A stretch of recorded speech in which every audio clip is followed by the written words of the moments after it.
in the other part of the Muslim world. Yeah.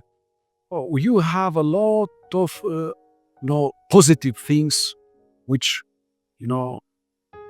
have a big impact on the Muslim world. I can say you that in Pakistan, if you want to know, if you want to understand what is Islamic history, you can learn here Islamic history, because this region is full of Central Asian history.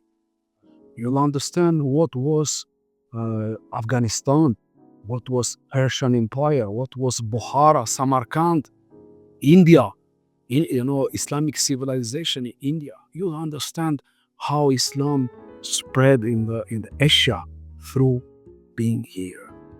Pakistan has a lot of history and